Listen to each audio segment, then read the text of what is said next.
Hello friends, இன்னைக்கு நம்ம சேனலில் ஒரு சின்ன கதை தான் பார்க்க போகிறோம். இது உண்மையாக நடந்த கதை. அது வெளிநாட்டில் ஒரு மர தொழிற்சாலை இருந்தது. அதில் ஜான்ற ஒரு மர தொழிலாளி மரம் வெட்டுற வேலை செஞ்சுட்டு இருந்தான். அவன் 5 வருஷமா வேலை செய்யும்போது அவனுக்கு முதல் வருஷம் என்ன சம்பாதிச்சாலும் அதே தான் 5வது வருஷமும் சம்பாதிச்சுட்டு இருக்கான். அதுக்கப்புறமா அவனுக்கு பின்னாடி பில்லுன்னு ஒரு தொழிலாளி அந்த கம்பெனியில் சேர்றான். அப்படி சேரும்போது அவன் குறுகிய காலத்து ஷார்ட் பீரியட்லேயே பார்த்தீங்கன்னா நிறைய சம்பாதிக்க ஆரம்பிச்சிடறான். உடனே ஜானுக்கு ரொம்ப கோவப்பட்டு எனக்கு பின்னாடி இவ்வளோ சம்பாதிக்கிறாங்கன்னு சொல்லிட்டு போயிட்டு முதலாளிகிட்ட கம்ப்ளைண்ட் பண்ணுறான். அப்போ முதலாளி சொல்றாரு, ஜான் பில் உன்னோட அதிகமாக சம்பாதிக்கிறதுன்னு உண்மைதான். அதுக்கு காரணம் எனக்கு தெரியும். அவன் என்ன மரத்தை எத்தனை மரம் கொடுத்தாலும் அதுக்கு ஏற்ற மாதிரி நான் அவனுக்கு கூலி கொடுக்குறேன்.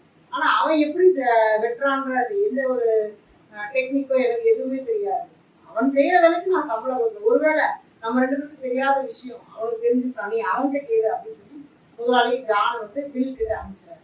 பில் கிட்ட போயிட்டு நம்ம ஜான் கேட்குறாரு, எப்படி உன்னால மட்டும் எனக்கு பின்னாடி அதிகமாக சம்பாதிக்க முடியுது அப்படின்னு சொன்னோன்னே உடனே பில் ஜானை பார்த்து கேட்குறாரு, நீங்க மரம் எப்படி வெட்டிடுவீங்க அந்த மாதிரி கேட்கும்போது, அப்போ நான் மரம் வெட்டிக்கிட்டே இருப்பேன், நாள் ஃபுல்லாக வெட்டிக்கிட்டே இருப்பேன், டயர்டானாலும் அப்படியே வெட்டிக்கிட்டே இருப்பேன். அப்போ கூட என்னால் ஒரு குறிப்பிட்ட அளவு தான் வெட்ட முடியும் அப்படின்னு சொல்லி. அப்படியா, நான் அப்படி வெட்ட மாட்டேன், மரம் வெட்டிகிட்டே இருப்பேன், கொஞ்ச நேரம் கழிச்சு 10 நிமிஷம் ரெஸ்ட் எடுப்பேன், திருப்பி என்னுடைய கோடாரியை நான் நல்லா ஷார்ப் கூர்மையாக்கிட்டு அதுக்கப்புறம் திருப்பி வெட்டுறேன். அதனால நான் சில நிறைய மரங்களை யாரும் வெட்ட முடியுது அப்படின்னு சொல்லிட்டு பில் சொல்லுவான். உடனே ஜானுக்கு ஒரு பொறி தட்டும், நம்ம செய்த தவறு என்னன்னா நம்ம நம்மளுடைய கோடாரியை கூர்மையாக்கலாம், அதனால அதிகமான மரங்களை வெட்ட முடியல அப்படின்னு சொல்லிட்டு தன்னுடைய தவறை திருத்திக்கிட்டு அதுக்கப்புறம் அவனும் அதே மாதிரி மெத்தடை ஃபாலோ பண்ணி நிறைய மரங்களை வெட்டி அதிகமாக லாபத்துக்கு சம்பாதிக்க ஆரம்பிச்சோம். நண்பர்களே, இது சாதாரண சின்ன கதை தான், ஆனால் உண்மையாக நடந்தது. பட் இந்த கதையிலேருந்து நம்ம என்ன புரிஞ்சுக்கணும்னா, நாம இங்கே கோடாரின்னு எதை சொல்லலாம், இங்கே நம்மளுடைய மனசை தான் கோடாரியா நம்ம உருவிக்கணும். ஏன்னா நம்ம மனசுன்ற கோடாரி ஒவ்வொரு நாளும் நம்ம கூர்மையா ஷார்ப் பண்ணலைன்னா நம்ம கண்டிப்பா வாழ்க்கையில ஒரு மெத்தனமான ஒரு சாதாரண ஒரு வெற்றியை தான் அடையவே தவிர அதீத வெற்றியை அடையவே முடியாது. ஏன்னா மனம் எப்படி உடலுக்கு உணவு அளிக்கிறோமோ அதே மாதிரி நம்ம மனசுக்கும் உணவு அளிக்கணும். நல்ல உடலுக்கு நல்ல உணவு கொடுக்கணும், மனசுக்கும் அதே மாதிரி. எப்படி மனசுக்கு உணவு கொடுக்குறதுன்னு கேட்குறீங்களா? நல்ல எண்ணங்களை போடலாம், நல்ல உடற்பயிற்சிகளை செய்யலாம். இப்படிலாம் செய்யும்போது மனம் ஒரு கட்டுப்பாட்டுக்குள்ள வரும். அப்போ மனம் நல்ல கட்டுப்பாட்டுக்குள்ள வரும்போது மனசுக்கு அதிகமான ஒரு திறன் கூடும். மனதனுடைய திறனினுடைய அளவு கூடும்போது தான் நம்மளுடைய செயலினுடைய அளவு அதிகமாகும்.